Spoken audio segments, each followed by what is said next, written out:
বন্ধুরা নমস্কার। তোমরা সব ভালো আছো? আমি ভালো আছি। দেখো, আমি প্যাকাল মাছ দিয়ে আলু দিয়ে টমেটো দিয়ে এটা তরকারি করবো। প্যাকাল মাছের ঝোল করবো, পাতলা ঝোল করবো। আমি তো কখনো আমার রান্নাঘরের নাম বলি না, নাম বলতে উষার রান্নাঘর। আজকে বলছি তোমাদের, আমি এর আগে কখনোই বলিনি, আজকে এই প্রথম বললাম। তোমরা উষার রান্নাঘরে প্রথম থেকে শেষ পর্যন্ত দেখো আমি কীভাবে প্যাকাল মাছের ঝোলটা করছি।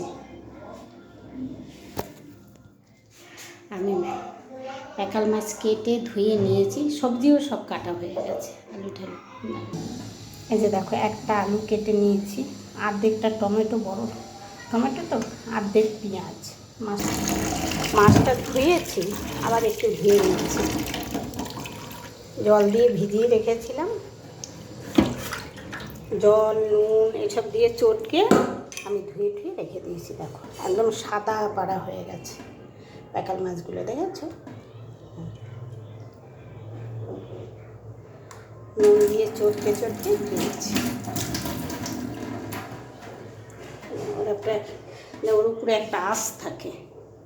এই হচ্ছে মাছটা। এবার গ্যাসটা ধরাবো, গ্যাস ধরিয়ে দিলাম, কড়াই বসিয়ে দিলাম। কড়াই গরম হয়ে গেছে, তেলটা দিয়ে দিলাম।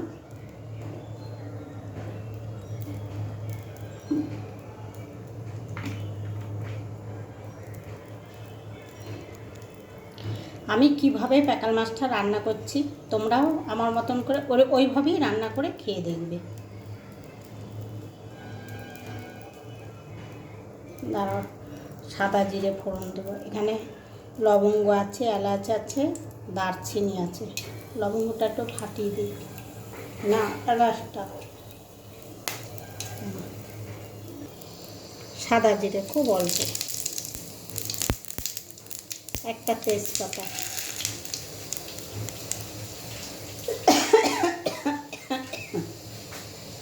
এবারে সেই অর্ধেকটা পেঁয়াজ কুচিয়ে রেখেছিলাম সেটা।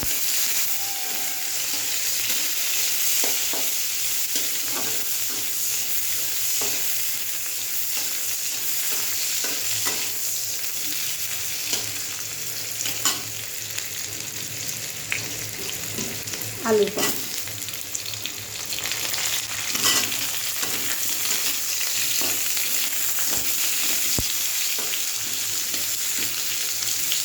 একটা বড় সাইজের আলু দিয়েছি।